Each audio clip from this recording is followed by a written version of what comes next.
Hello, good evening and welcome to our quite interesting interview with All Babies Are Rapists. Say hello, Alex. Hello.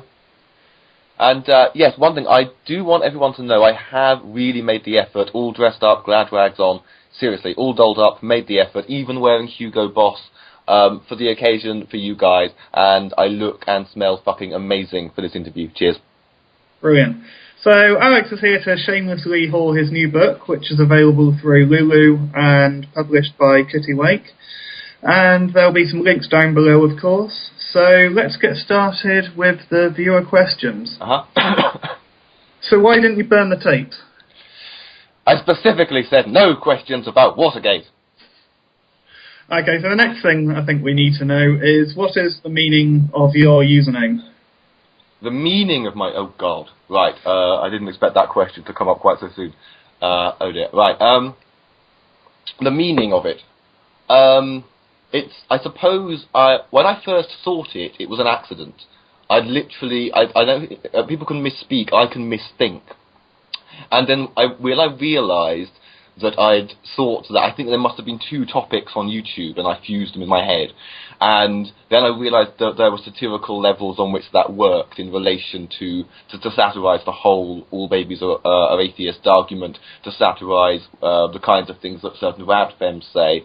And to be honest with you, I came back to YouTube a lot earlier than I intended to, perhaps not necessarily feeling psychologically ready to. And I had actually discussed this has actually come up in counselling, that because I decided not to use that name, even though the joke works satirically. And my counsellor knew this, and also knows that I tend to say the R word, that I treat the word rape with that level of reverence, and that's actually a bad thing. And it was actually recommended that I then use that name so as to not give it much as you might, for example, treat somebody as a kind of Voldemort, and that's been happening as well.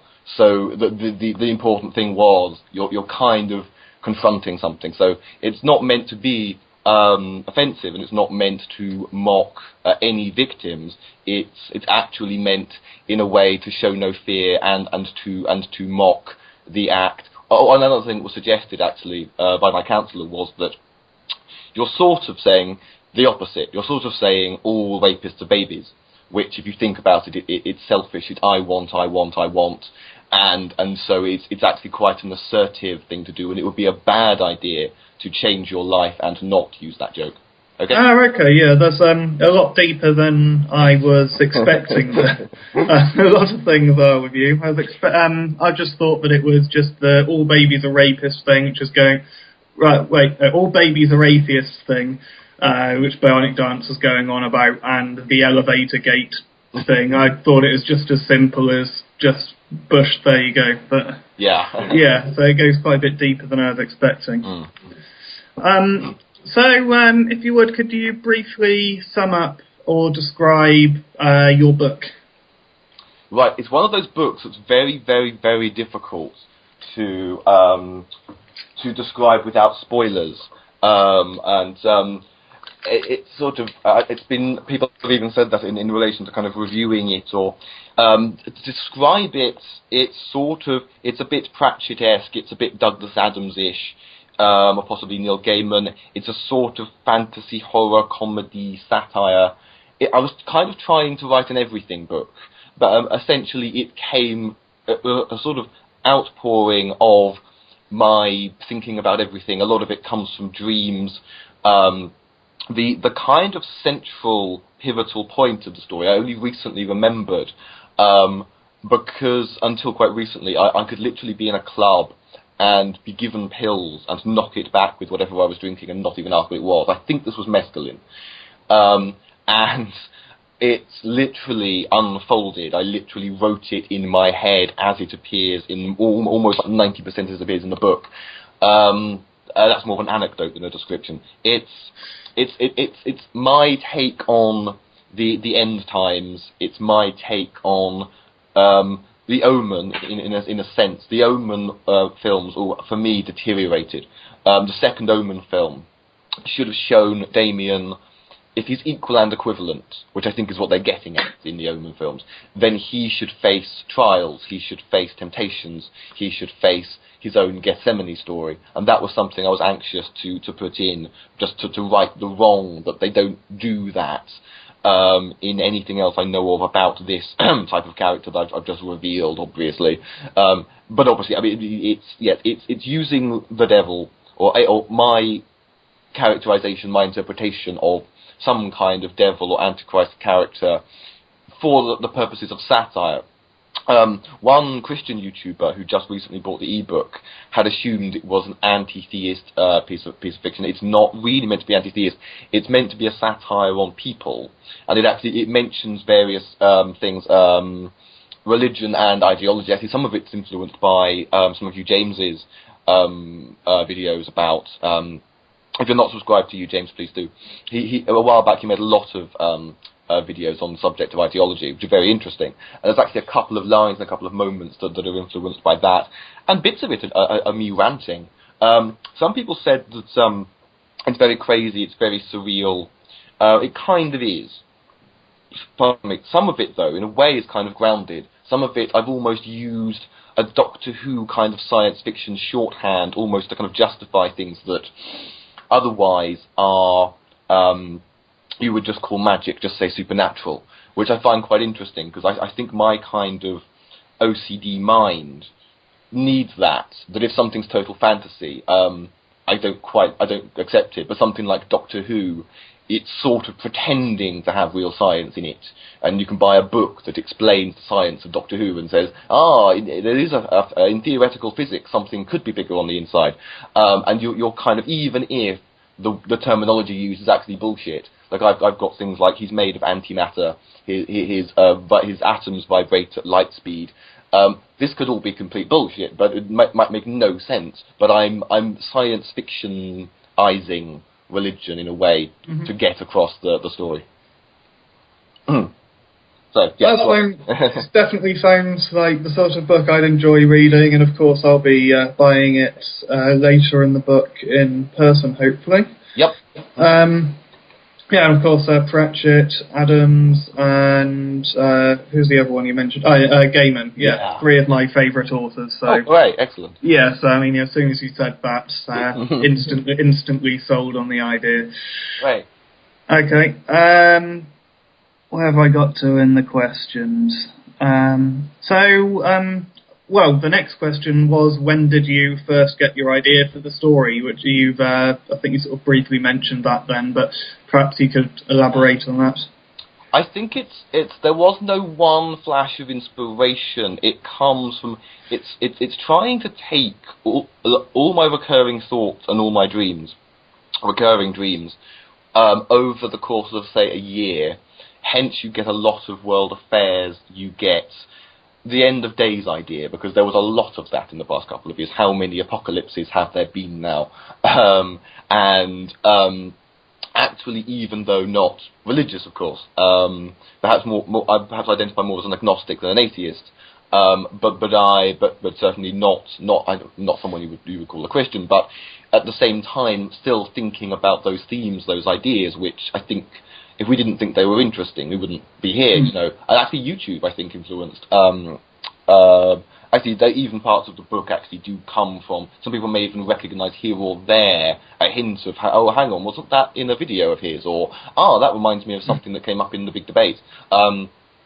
Even bits of arguments, like saying to somebody, if someone says, when you feel the Holy Spirit, that's the proof of God. And you say, well, you're a Christian, but you know, what if somebody else said they felt something very similar, but they said Krishna, and the Christians said, oh, if you call the Holy Spirit Krishna, he'll correct you. And I thought that was funny enough to be worthy of inclusion. Yeah. And as I say, the nightclub thing, because actually one of the questions that you, James, asked was, what drugs were you on? And I had to think for a bit. And yes, there was an influence of literally, I think, maybe the determining moment, because the book's actually almost written from the middle outwards. So the nightclub moments I've described of the gambit of the character, where I was sort of it unfolded almost like a mathematical equation of how would this character actually go about winning. And it just suddenly made sense, and the whole speech, the whole moment just existed. I've changed the location in my mind for a number of reasons. The opening chapter I wrote on the Hammersmith and City line in between Liverpool Street and Liverpool Street and Aldgate East, on a day when I was in a hurry. Hence, I got the tube, but actually the train stopped for half an hour, and I could have walked that one stop in 5 to 10 minutes. One of those days. Hence, the contemplation of the horrors of the Hammersmith and City line. That's where you first meet the two main characters. The prologue to the book, which I think fits perfectly and then goes on to influence things towards the end of the book, I wrote to be a comedy YouTube video, and then a sort of spoof of Genesis. And then I thought, oh, hang on. This belongs at the beginning of the book, which, another thing was that it was originally called The Descent of Man, because of the double meaning. But when I thought of, I remembered that a year earlier, had written a piece of fan fiction called, a Doctor Who fan fiction called How to Lose Friends and Annihilate People.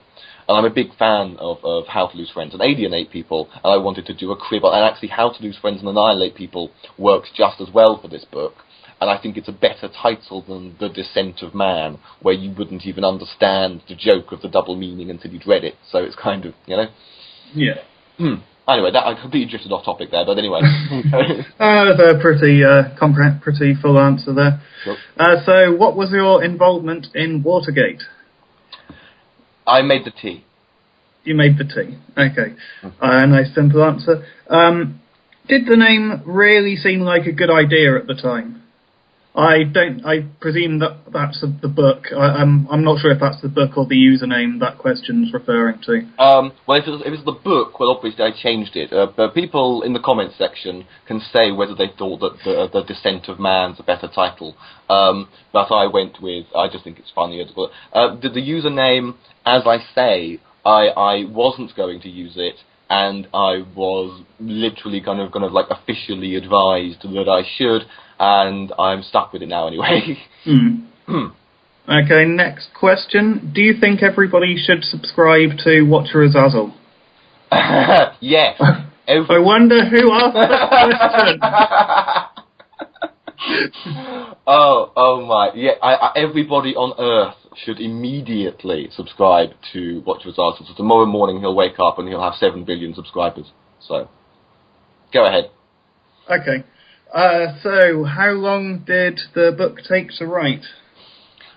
The actual act of writing, I'd say a year, but that includes a break of a few months where I kind of lost enthusiasm or I lost concentration or something like that. Yeah. But if you include the actual thought processes, there's probably another year before that where literally it might be the OCD, because things drive me mad. Thoughts drive me mad. Things that you can think about drive me mad. My recurring dreams drive me mad. And sometimes you can deal with it by writing. So in a way, the book was almost therapy. So it's interesting how it has a diagnosis.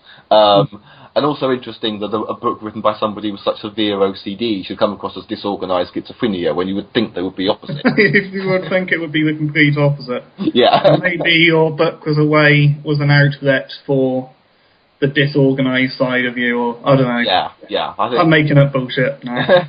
Could be true. Yeah. How did you come up with that wonderful description of how the London Underground works in your book? Oh, damn, I've answered that one. Yeah, I was literally on the Hammersmith and City. This is actually, people, if you go to Lulu, you can read the first 11 pages as a free sample. And yes, that was perhaps one of the best written bits. And yes, if you know the London Underground, you know the thought processes, you know the experience. As I said, the whole Aldgate East thing of sort of, why did I get on the train? Of course it was going to stop in the tunnel for half an hour when you were in a hurry and you could just have walked it in 5 minutes. And I tie it in with atheism, because of the genuine belief that There is no way that the underground has managers. That's what I was actually thinking. I literally thought, A, they don't have managers, and B, if they do, they need to send one down among us for ritualistic sacrifice. I've got quite a funny train story. Time before last, I went to Wales. Yeah. The first thing I saw when I got out off of the train in Cardiff was a shirtless guy curled up, just screaming. Nothing wrong with him. He was just shirtless and on the floor, just screaming.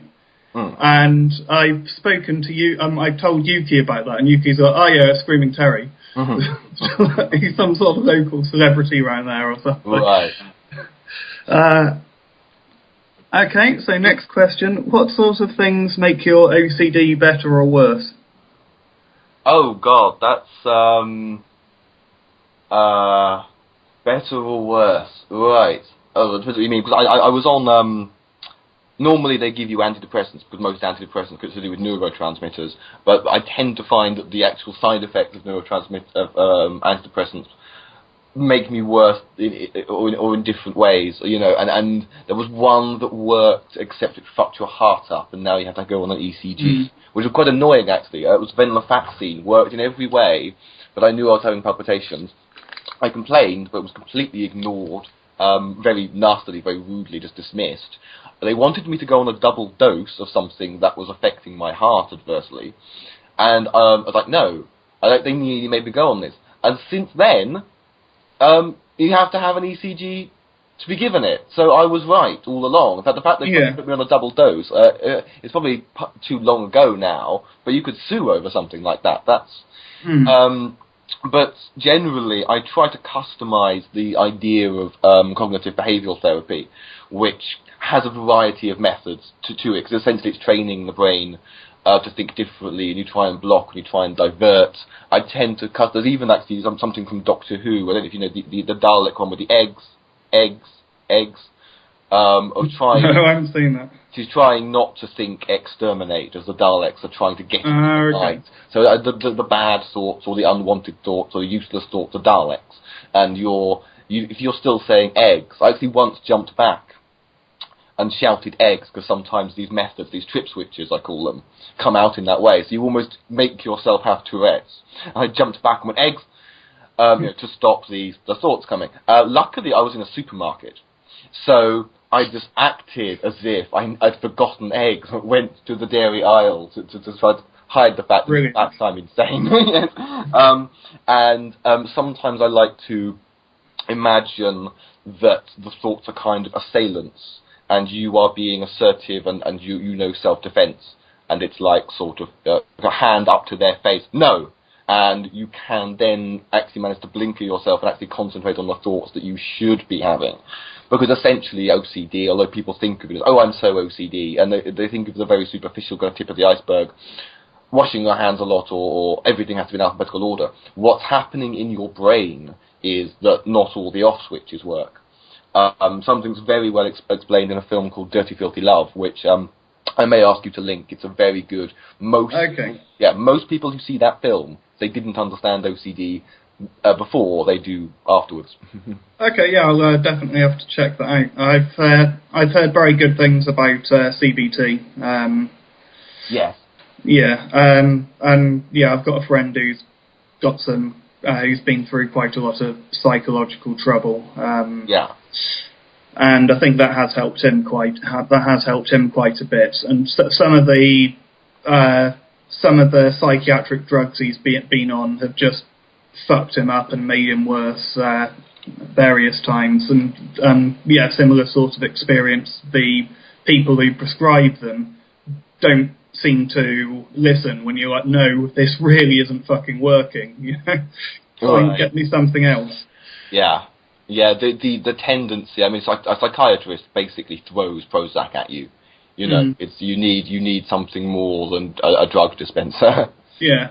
I know some antidepressants, the list of side effects on them are quite hilarious. Well, quite funny. I try and look at it positively. Yeah, I know. Side effect for antidepressant. Suicide. What? Yeah, exactly. There are antidepressants which can make you suicidal and with which you can commit suicide. They've given you the inclination and the weapon. You know, here's a loaded gun and a reason to shoot yourself with it, all in one. Yeah, although I suppose, you know, if in a small number of people it does make them more suicidal, having, I don't know, it could be a double-edged sword, you know, having the side effect there may work as a placebo to implement that, or it might work as a warning, like, you know, if this isn't working for you, tell someone immediately, because it's only going to get worse, you know. Yeah. But yeah, I mean, the brain is so complicated, and with many sort of neurological disorders, they have positives and negatives, and if you have a drug which works on some of the negatives, then it'll of course get rid of some of the positive aspects of it as well. Yeah, well, I think because I'm quite neurotic and paranoid, I do read the side effects, and then I've sometimes literally just not been able to take them because, as I say, once I get an idea in my head, it's there. So it was like, oh shit. I mean, I think it's very common among people with OCD to be scared of medication, which is a whole new problem in a sense. Although it can be wise, you know, this will make you kill yourself. Okay, I'm not taking that. Yeah. Okay. So, next question: what sort of things make OCD better or worse? Oh, right. We've done that. I suppose I could bang on about OCD altogether, but I suppose technically that's a duplicate question, isn't it? Yeah. Yeah, no, that was intentional. Okay, so how debilitating can OCD be for some people? Unbelievably, it's one of those problems where you want people not to treat it as a... Whereas schizophrenics have the problem of people fearing even the word schizophrenia. We have the problem of people just saying idiomatically, oh, I'm so OCD that way, when it can be a very... Dirty Filthy Love shows this. I mean, a man steps in dog shit. When he gets home, he's actually found washing his feet in neat bleach. I've not had a problem as bad as that, and not all OCD is a stereotype that it's all about cleanliness. But even Glee, which as a TV show is better than House when it comes to this, because they do treat it as an illness and they do treat it seriously. Emma, the Emma character, has OCD. It's always has to put on gloves to eat food, always cleaning. I have had things like that as a teenager. I had conflicting paranoias because I had, or compulsions, because I washed obsessively, but I had to rinse obsessively because of my fear of any kind of chemical. And you can't not use soap or shower gel, you can't not use shampoo, but I would have to rinse so ridiculously thoroughly. I don't know how long most people shower for, but my minimum would have been something like half an hour. And people not understanding that you're not just being a selfish teenager, it takes you that long to wash and rinse that much. It has to be done in a particular ritualistic way. Like, probably the thing that affects has affected my life worse is getting up and having to check that you've not left anything behind. Which, like so many things, is a rational thing to do, like checking you turn the gas off, but only once. I'm always checking the thermostat or something. My mate Kate, who has terrible OCD, what she does, she has to close the shop, and when she gets back to home via the tube, she used to go, "Did I lock the shop?" and have to go all the way back again. Her method, actually, she takes a photo of the door of the shop completely locked, shutters down, padlock, As she's about to get onto the tube, she texts the photo to herself, so she gets it when she gets home, so she doesn't spend an hour travelling back to the shop to check again. I used to have a ritual of getting up from the bench on the train station, looking back to check, not left anything behind on or around the bench, and it would be left shoulder, right shoulder, step forward. Yeah. If you think you haven't done it right, you keep doing it. And I would say where it's debilitating is where you don't get the train. Where you don't get to work, don't get to wherever you're going, miss your connecting train, because that's actually fucking your life up, you know? Yeah. Okay. Will there ever be a time when schizophrenic authors dominate the literary landscape instead of them fucking vampire zombies, Also, will you pledge your loyalty to the seven-headed golden giraffe? Right. I think I'll have to say a very emphatic and enthusiastic yes to both of those questions. Excellent. Who is your favourite Doctor? Ooh, that's tricky. I have to treat classic series and new series as separate entities. I hope that's okay. Sure. Classic series, the obvious choice, of course, would be Tom Baker. I'm very, very keen on William Hartnell and the very, very early Doctor Who's. But obviously grew up, of course, with Colin Baker and Trista McCoy, so I have a lot of affection for them. But I'd say, trying to be as objective as possible, and given that Tom Baker had 7 years, so you've got a lot of good stories to choose from there. I would say Tom Baker. New series, I suppose, I don't know, I feel guilty saying it, and maybe it's just because he's new, or maybe it's because he's close to my age and in my circle. Me and Matt Smith actually met in a pub once. He wasn't Doctor Who at that point. Yeah. And he's in similar kinds of circles, because I know a lot of young actors, and so, or I'm acquainted with those sorts of circles, and he's very, very nice in real life. But I suppose that's neither here nor there. But he's, as the Doctor, I really do enjoy this Moffat era of Doctor Who with Matt Smith, where you're always on your toes, you're always wondering what's going to happen, and I think he does play the part extremely well. But I did absolutely love David Tennant during his era, but I'll go with Matt Smith. Okay, good answers. And which Doctor has embarrassed themselves the most afterwards? Oh, right. Has embarrassed themselves the most afterwards? Well, that's tricky. I suppose it couldn't be Hartnell, because he didn't really do much after Doctor Who. I mean, he left because he was ill. Troughton, I think, had a pretty good career after. Pertwee never stopped working. Tom Baker, Tom Baker, well, he's naked in Life and Loves of a She-Devil, if that counts. Is that where, presumably he wasn't embarrassed by that, or he wouldn't have done it. I don't know. I'd say the amount of weight that Colin Baker gained could be described as embarrassing. Other than that, I don't know. I would say, having met some of these actors, I think perhaps I've met all of the living. No, actually, I haven't met Tom Baker. Oddly, the obvious one. I'd say of any Doctor actor I've met, Peter Davison was the one that I found to be not terribly friendly, to be a bit arrogant, a bit dismissive, in contrast with his characterization of the Doctor. But any other Doctor Who actors I've ever met have been terribly nice.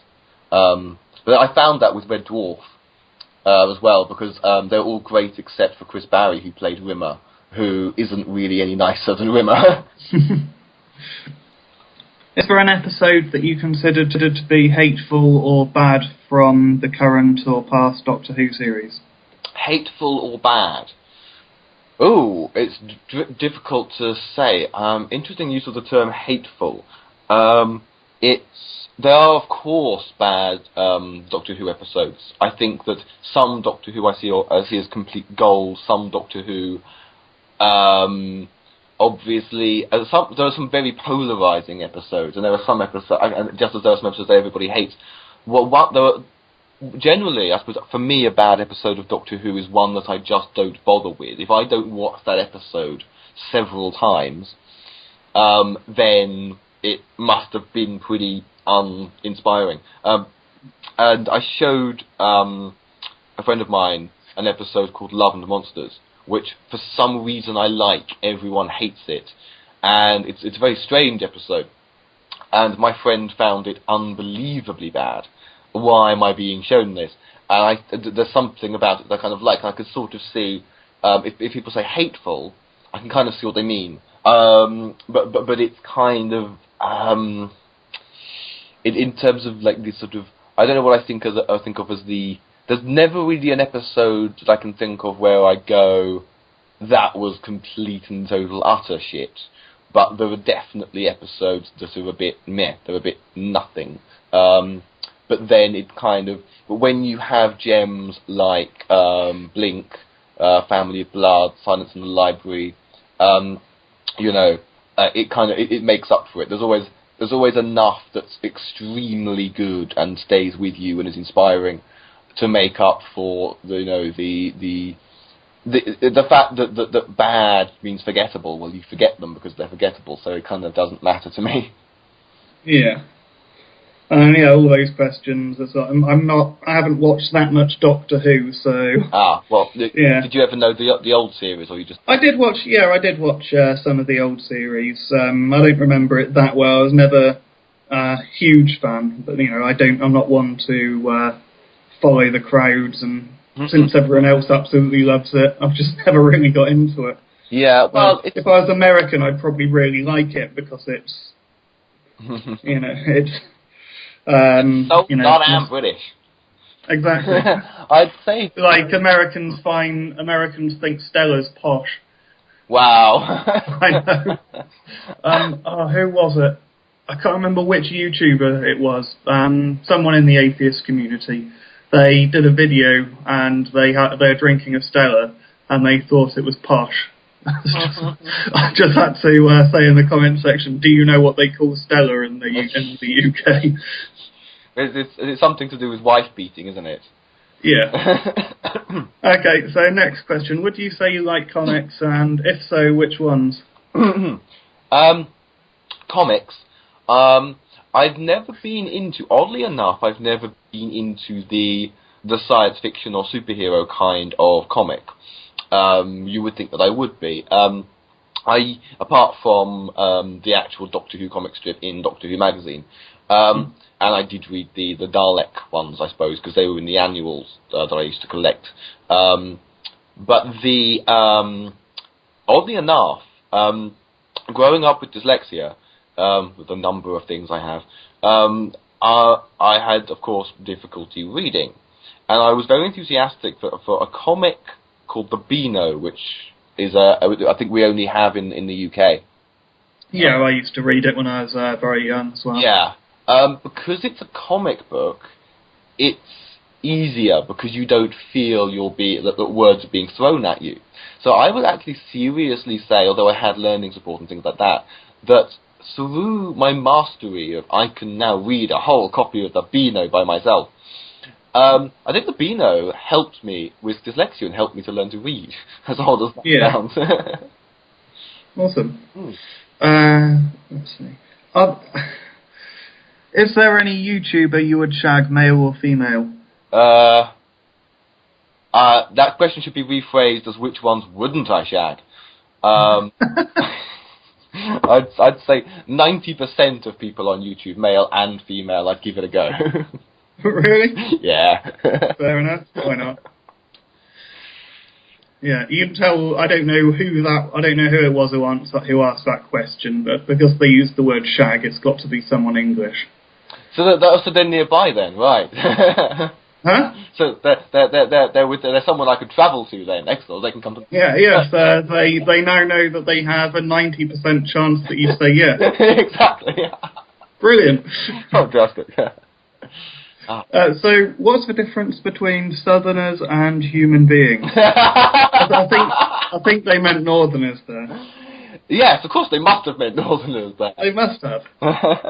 They're Northern. Of course they're going to make a mistake like that. Of course, too many bricks will do that to their brain. Yes. I think I've answered that now. I think I've answered that. Yeah. What's the best video game you've played? Oh god, I very, very rarely play video games. As a kid, like every other kid of my generation, I was obsessed with Super Mario Brothers. I had the original, I had the NES, and then I had the SNES, and I never progressed beyond that video game-wise. So almost, if it isn't Super Mario Brothers, or well, classic Super Mario Brothers, which would look very crappy to kids now. If it isn't that, I don't know. I've never played too. Yeah. I've never, Yeah. I was brought up on Sonic rather than Mario. I was given a Master System, and then of course I got a Mega Drive on from there. Right. I I've played SNES a little bit, and from playing a lot of those games recently on emulators, a lot of the games which I missed out on, I really wish that I had SNES now instead. Yeah, it's a shame that I suppose very few kids could afford both. I got the Nintendo for Christmas, of course, and 2 games came with it, and there was always that divide. Everybody in the playground, they've either got the Nintendo or they've got the Mega Drive. Yeah. When I went to a friend's house and tried playing Sonic, I was so used to how Nintendo is, and I'm a creature of habit, that I couldn't play it, because once I learn things and I have routines and I know how this works, and so you're treating a Sega like it's a Nintendo, and it doesn't. It looks very different as well. The Sega probably was better in many ways. The Sega was better in one way. When they were advertising, I've seen these adverts on YouTube recently. I don't remember them from being a kid, so maybe it was only in America. But they, Sega had the slogan in the advert, Sega does what Nintendo don't. And they went on about blitz processing. And it turns out blitz processing is complete bollocks. Right. It was basically what they did was like a top trumps thing. The Sega, the graphics card on the SNES was superior in every way. It could handle better sounds. It was better in all sorts of different ways. But the Sega's processor was a bit faster than the SNES. So they just picked the one thing it beat them in, and then they're just like, ha. Yeah, that's what they do. Yeah. Yeah. But it was quite an advancement, because I think the first computer games that I can remember were things like my brother had a Spectrum, and you put a cassette tape in and it took half an hour to load and it made an awful noise.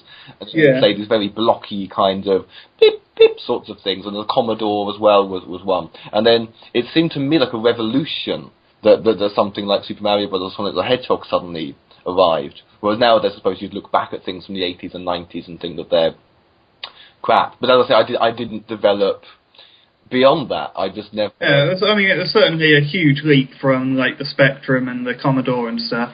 Yeah. Remember, I bought an old Amstrad machine, which is very similar to the Spectrum. You put the cassette in it takes 20 minutes for it to load. Right.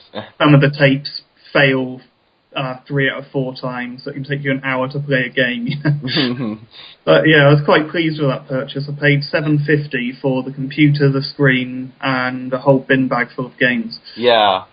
Wow. Those were the days. I think the thing I mainly remember actually was other than the fact that actually Nintendo I associate with the first learning that I had OCD, because I did a lot of things around that age, 7 or 8, 9. I used to have to spin in a complete circle, for example. So obviously I got teased and bullied quite a lot as the kid that literally spins in a circle, which is almost a metaphor for how a lot of OCD works. So of course you're playing Nintendo, of course you have to tap it 5 times and get that perfectly right before you can begin the game. And then if something fucks up or distracts you, reset completely, because once you got to a certain level you didn't have to repeat exactly the same thing. But I also remember the Christmas I got the Nintendo, the NES, completely fucked up my education for that year, because you were so addicted, it was all you could think about. I want to get home and play. That was all you could think about all day. Yeah, I think that's quite normal for a lot of people who play games. Yeah. I suppose that's why they become game developers, because it's all they can think about. Yeah. One thing which was good with the Spectrum and the Commodore and those kind of things is there was a lot. It was quite easy you could develop games for them yourself far easier than you could with the later consoles. Right. A lot of bedroom developers and stuff. I had one game on the Amstrad which is just called How to Be a Complete and Utter Bastard. Excellent. I'd buy for the name, yeah. It was just weird, like you're in a supermarket and you just like piss on the shelves or something for just no reason at all. It was, it was just the sort of thing which obviously wasn't published through a reputable publisher. Someone had just made it in their bedroom. Excellent. Okay, that game is already my favourite, and I haven't even played it yet. Okay. There you go. It's shit, but yeah. Okay. Actually, I just thought it occurred to me. No, this is something really embarrassing. You know that game? It's sometimes called Wall. It's sometimes called Breakout. You've got the paddle that goes beep beep, and you hit the balls to break the bricks. I've got that on my phone. That's my favourite game, and actually, I loved it as a kid. It's very basic. You're just hitting a brick with balls. I love it. In fact, I actually made a Breakout clone yesterday. Wow. Send it to me. Yeah. Okay, yeah, sure. I'll send it to you later. And you'll see it in a video today, or probably tomorrow or the day after now. Because I'll be able to do this upload. Cool. But yeah, I've made it intentionally shit for a reason. Fantastic. And if you watch the video. Okay, so what label best summarises your worldview? What label best summarises my worldview? Oh, fucking hell. I would say I don't do labels, but it'll just sound like a cop-out, won't it? I wish... I'm an A-labelist. Oh, yeah, okay, there you go. Yeah, I'll steal that, thank you. Okay, you answered for me. I was being pretty sarcastic, but yeah, fair enough. I'll go with that. That'll be my next channel name, I think. Oh, sorry, I'm just dying a little bit. Yeah. I'll be... Everyone seems to have some kind of cough or cold at the moment. Yeah, I smoke like 1 billion cigarettes a day. So I'm not much better, actually. I bought an e-cig and broke it on the first day. Ouch. Was it a reusable one? Yeah, but I think no, it was when it was charging in the USB port. I knocked it, and I think though it shouldn't break that easily because the problem was it won't charge now, and even because the light should come on. But I think it's soon enough to take it back because it shouldn't break that easily. I've actually got one charging in my computer right now as it happens as well. Aha. Well, too many coincidences today. It is. It's very, very freaky. It sure is. Okay, so next question. Is it animal, vegetable, or mineral? Right. Is that the whole question? Yes. Right. Right. Is it animal, vegetable, or mineral? Okay. I'll pick something. Okay, I've got a ketchup bottle. I'll say that's kind of that's vegetable and mineral. So there you go. The ketchup bottle is both. Yeah. And is fruit considered a vegetable even when it's metaphorical? Right. Is fruit considered a vegetable even when it's metaphorical? Well, this of course comes from 20 questions or 20Q. And what this person is forgetting is that you're also allowed other and unknown. Metaphorical fruit is a reference to my book, which is also a reference to Genesis, which makes it metaphysical fruit, and if it's metaphysical, then by definition, it's unknown. Wow. That was a very good answer to a very strange question. I'd just be like, I don't know. Why are you asking these weird questions? Okay, so who's more loony, the loon or the loon who publishes him? Yes, I will admit, actually, I had this thought. I'm guessing that is my publisher asking that question. I can't remember who else I asked that. Well, I'm not meant to know anyway, but it's fun. You're not. Oh, you're allowed to guess. I mean, come on. I'm guessing. I'm not going to be like, no, you're not allowed to even think. Don't engage your brain for those sort of questions. I actually even thought that. I could not believe somebody would publish that book. I also can't believe I haven't been killed for it yet. It should definitely, as We Think on Ice so correctly said, it has to make it onto the Catholics' banned books list. But I know another writer, I think it was YesIamJames, who said that's his lifelong ambition, is to publish. Never mind winning a literary award, never mind writing a bestseller, if something you write gets banned by the Catholic Church, you've made it. Yeah, that's got to be for any atheist. Right, that has got to be the number one goal. I mean, it would also be quite an accomplishment to be getting death threats from radical Muslims or something like that. But yeah, at least getting on the banned book list is a bit of a safer option.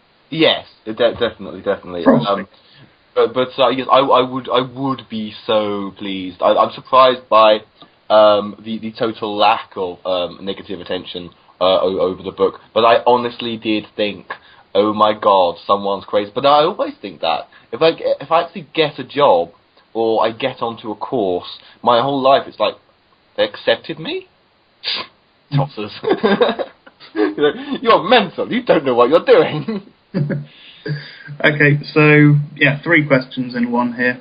Why should I read the book? Will my brain function after reading it? And if it still functions, why?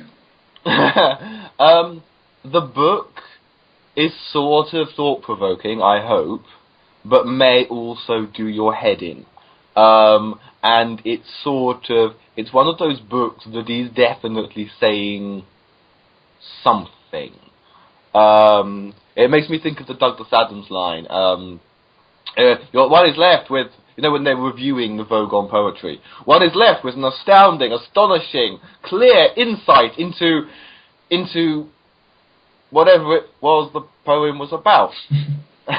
And you know it's about something. You know it says something. It's trying to say a lot, but through an ALX filter, which perhaps is what gives it its unusual quality. A couple of people have said, if nothing else, you will never have read anything like it. Perhaps that's the reason why. So, the first part of the question: why should you read this book? Why should you buy this book?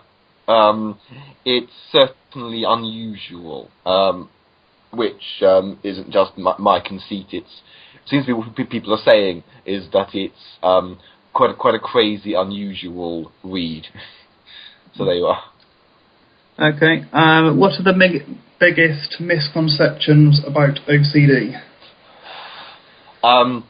People basically think that we're all germaphobes. And also, we tend, I would say, to be represented fairly negatively. I've even seen, and I'm not joking, a documentary, and I know that by the standards of a lot of documentaries, this isn't that bad, because nowadays you turn on the History Channel and it's about aliens for some reason. This is the History Channel, or am I still watching Doctor Who? What's going on? Yeah, and Honey Boo Boo is now on, I think it's the History Channel as well. God. Yeah. It's the History Channel, or a channel which would be the last channel you expect to have Honey Boo Boo on in a perfect world. Indeed, or an acceptable world. But what's more dangerous is when you're actually offensive. I have seen a documentary that it was called The Mind of Adolf Hitler, and it was entirely Freudian and traced everything back to the theory that because Adolf Hitler's house that he grew up in, by any account, was unusually clean and tidy, therefore, of course, his mother had OCD, therefore, and Freud had 4 stages of early childhood development, one of which is potty training, the OCD mother, unproven, undiagnosed anyway, posthumously, I think, diagnosed, messed up toilet training, because of course an OCD parent is going to be overzealous and therefore make the child feel dirty, which automatically, of course, what other reason could there be for someone to grow up and kill millions and millions of innocent people? Well, yeah, the moustache must have done it. The moustache must. If not that, yeah. If not that, so presumably then, Gaddafi, Mussolini, Stalin, Hussein, they all had obsessive-compulsive mothers. So obviously we must all be sterilised, because if I have a child, then it'll end up in a whole new Holocaust. So there you go. Yeah. Wow. Moving on. Is it okay to torture a terrorist for information? Why or why not? It depends how you're defining torture, because I would say that if you know for certain you can save lives, if there is a bomb that's about to kill people, and you really think the only way, and the clock is ticking, and you really think the only way to save those lives is to inflict a certain degree of, under controlled circumstances, a certain degree of temporary pain and temporary harm on someone, if that seems to be the only option to get the information to save those lives. But for the most part, I think that any kind of torture is bullshit. Yeah, I agree with that. Probably more articulate than I would have put it as well. Oh, thank you. Yeah. So imagine you are out in the woods, you stumble upon 100 natives who have been captured by militants. The militants tell you that if you kill one native, they will let the others go, but if you don't, they will all die. Would you kill the native or not, and why? Oh, fucking hell, I'm being asked ethical questions. You are, yes. Right. Okay. Thank you, James. If it's not him asking the questions, I wish it were him answering them. Fuck, I couldn't even take that question in. Can you repeat it? Okay, so you're out in the woods, stumble upon 100 natives who've been captured by militants. The militants tell you that if you kill one native, they let the others go, but if you don't, they all die. Would you kill the native? So we're going, but am I going to say that you sacrificed the lifeboat to save the ship? Yeah, directly involved in the killing of one person to save 100, but they all die, including the one which you would have killed anyway otherwise. Well, then but you're not directly killing. So pragmatically, you're taking on the burden of living with being a murderer. But then, well, alright, cynical as it sounds, I would actually say that you are not a murderer of one, you are a minus murderer of 99. And I'll quote Spock and say, the needs of the many outweigh the needs of the few. So I'd even say it's more heroic to take on the burden of the guilt. You, James, would say it doesn't alter the fact that you're still a murderer, and I'll accept that, but accepting that is actually part of the... And that is the burden of the leaders live with that.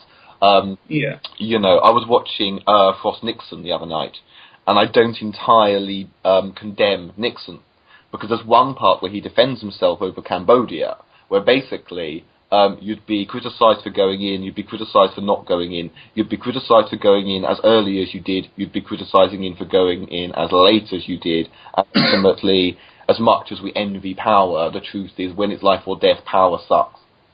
Yeah. Fair enough. Final ethical question. Imagine yourself in a Nazi concentration camp. Oh, this is off to a great start.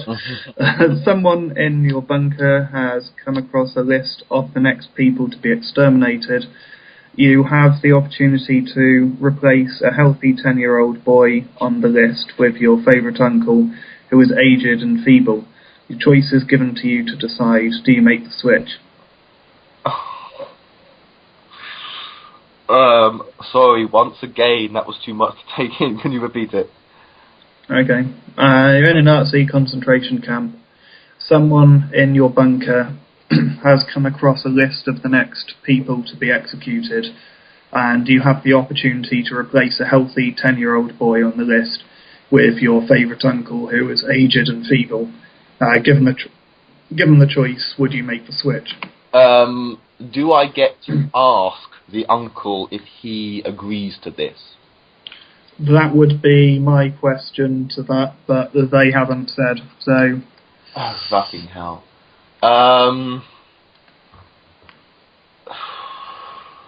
You are picking and choosing who gets to live and who gets to die, which is wrong in the situation, though again, I would be pragmatic. I would do it, but I would hope that I would have the opportunity to ask and clear it with the decrepit old... Yeah. Yeah. I mean, if I knew my uncle wanted, if I was in the situation, if I knew my uncle was wanted to die, then Yeah.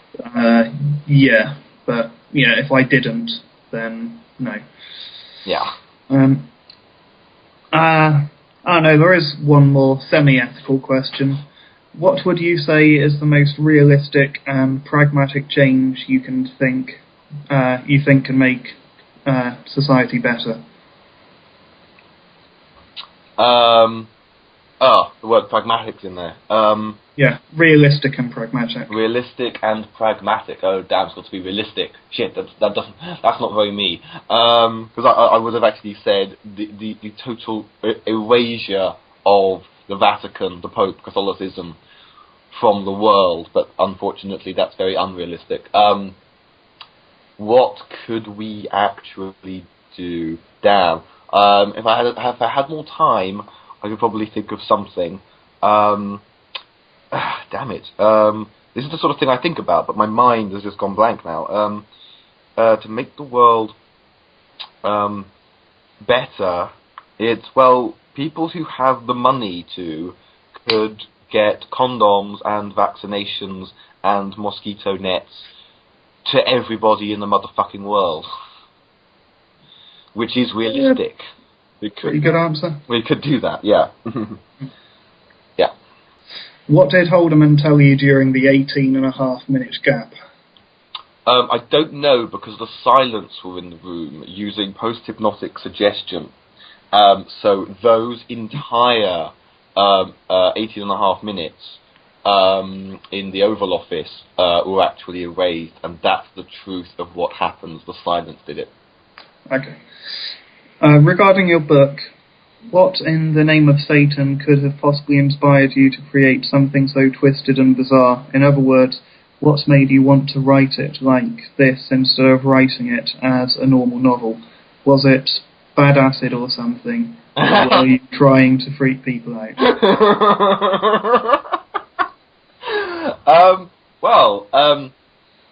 As I say, was it bad acid? There was an influence of a combination of mescaline and alcohol, and mescaline, of course, is it's made from cactuses, so but it does cause hallucinations and things.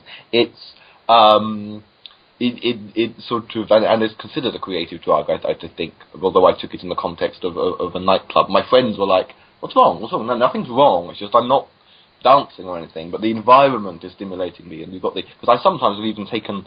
I know it sounds really sad. I've taken a notepad to clubs before now, to write things down, and I've observed how people's behaviour seems when you're on whatever the fuck you've been given. So there is a drugs influence, there's a dreams influence. What inspired me to write it the way I did it naturally, things like how paintings tell you what they are or what they should be, so do books. And I dare say the book to some extent reflected my state of mind at the time. Or I would say that I must have been quite agitated by the world, quite agitated by religion, and kind of some things you have to write. It sounds pretentious, but it's true. So and also the urge to try and get into the character, because actually, the devil's been mentioned, so this is already a spoiler-heavy interview. Writing it almost like it is the gospel according to the devil. Almost, the devil's finally getting his say. And part of the original, that's it. Yes, the original concept on paper was, if we believe in freedom of speech, and the devil sees this and turns up and says, well, you have to include my gospel then, you can't say no. And I knew some people would say, oh, so you're against freedom of speech then, or you're a Satanist. When no, the point is, you either believe in freedom of speech, or you don't. And so are you, supposing we're to entertain, A, that the Judeo-Christian / Muslim mythology is correct in some way, that concept of the universe is correct in some way, and B, that there is a literal Satan character, which obviously you and I don't actually believe, but if they did, you would have to say, if the devil shows up, no, you've got to put my gospel in the Bible as well. You've got to agree, or you don't believe in freedom of speech. And actually, we do extend freedom of speech to radical Muslims, to neo-Nazis, to people who believe horrible things, including that it's okay to kill innocent people. And that's part of the principle that you just have to live with. You either accept it, and that was the concept ran away with itself, and it became about so much else. But now I think about it, yes, I'm glad to have been reminded of that. So there was an intelligence behind it, but there were also shitloads of drugs.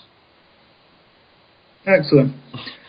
Okay, well, that's all the questions we have time for. Until next time, comment, rate, subscribe, and I'll see you soon. That was fun. Thank you, YouTube. Thank you, everyone. Goodbye.